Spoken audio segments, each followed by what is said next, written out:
Hello friends, welcome to our channel. If you are preparing for the Bihar APO examination, then this video is especially for you. Today we will discuss the most important BNSS Bharatiya Nagarik Suraksha Sanhita questions and answers that are highly useful for the Bihar APO examiner.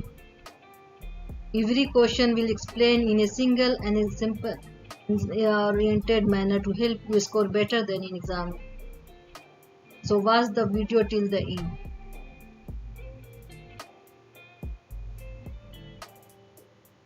What is an FIR? FIR क्या है? FIR का full form होता है First Information Report. That is the first information given to the police regarding the commission of a cognizable offence. It sets the criminal law in motion and forms the basis for investigation.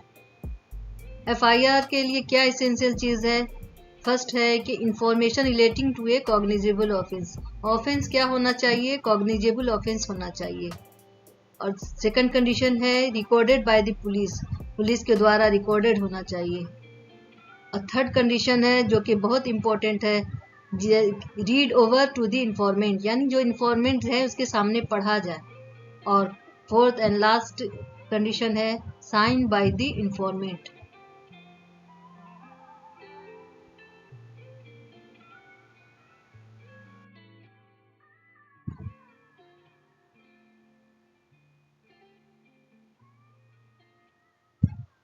दूसरा question है कि what is a zero FIR and what is its legal significance. Zero FIR किसे कहते हैं और इसका क्या मतलब वैल्यू है, लीगल वैल्यू क्या है? Zero FIR is an FIR registered by the police station irrespective of whether the offence was committed within its territorial jurisdiction or not.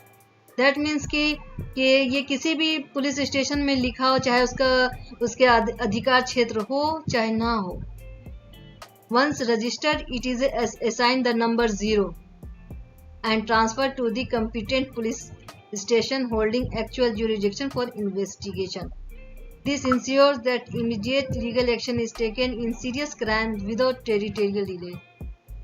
ये इसलिए किया जाता है कि आपको उस पर मतलब जो भी सीरियस क्राइम हो उसे तुरंत एक्शन लिया जाए बगैर किसी आधिकारिक क्षेत्र के.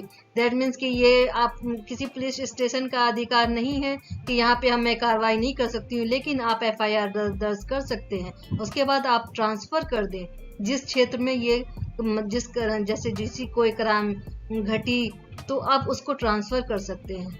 तो इस तरह के FIR को हम लोग जीरो FIR कहते हैं कि आपका क्षेत्र आधिकारिक क्षेत्र नहीं है, लेकिन फिर भी आपने उसे FIR को दर्ज करना है. आप ये नहीं कह सकते कि ये मेरा आधिकारिक क्षेत्र नहीं है और मैं नहीं कर सकता. तो दैट इज वेरी, इसका लीगल सिग्निफिकेंस है.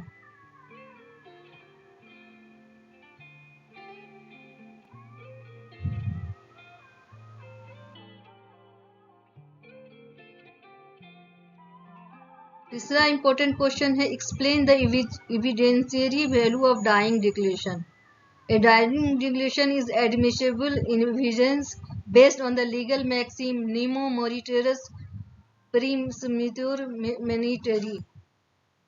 A person will not meet their maker with a lie in their mouth. That means a person will not meet their maker with a lie in their mouth. While it can from the sole basis of conviction if found voluntarily or truthful. Court looks for corroboration if the declaration is suspicious or lacks mental fitness certification for a medical authority. Dying declaration अगर मतलब जो भी मरने वाला अपने खुद से और सही उस वक्त मतलब कोई भी बयान दे तो वो किसी भी अपराधी के लिए एक मतलब सजा पाने का एक सोल बेसिस होता है, यानी कि आप उसके आधार पर उसे सजा मिल जाएगी. हाँ, मतलब कि ये सजा मिल जाएगी, लेकिन ये डिक्लेरेशन सस्पिशियस नहीं होना चाहिए. मेंटल फिटनेस, जैसे कि आप मतलब एकदम मरने के करीब हो कि आप बस अब लग रहा है कि आप मरने वाले हैं, तब वो आपका जो बयान होता है वो एडमिसिबल होता है. और वो एक सोल बेसिस ऑफ कन्विक्शन होता है और इस पर आपको सजा मिल जाएगी।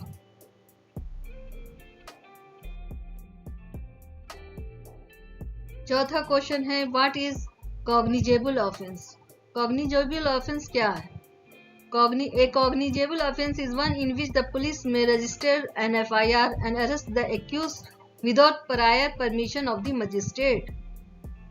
मतलब कि मजिस्ट्रेट के परमिशन के बगैर जब कोई पुलिस FIR करे और उसे अरेस्ट कर ले, इसके लिए उसके मजिस्ट्रेट की परमिशन नहीं चाहिए, वो अरेस्ट कर सकता है। ऐसा अपराध जिससे पुलिस रजिस्टर करे FIR और अरेस्ट कर ले without prior permission of magistrate as provided under BNSS। Generally these are serious offense और ज़्यादातर ये बहुत serious offense होता है तभी होता है, just like murder, rape, robbery and kidnapping। What is non-cognizable offense? A non-cognizable offense is in which the police cannot arrest without a warrant and cannot investigate without the order of magistrate। Example include defamation and public nuisance। कि एक ऐसा offence है कि जिसमें police without warrant के आप arrest नहीं कर सकते हैं और ना उसको इन्वेस्टिगेट कर सकते हैं बगैर परमिशन के, और इसके लिए आपको मजिस्ट्रेट का परमिशन चाहिए।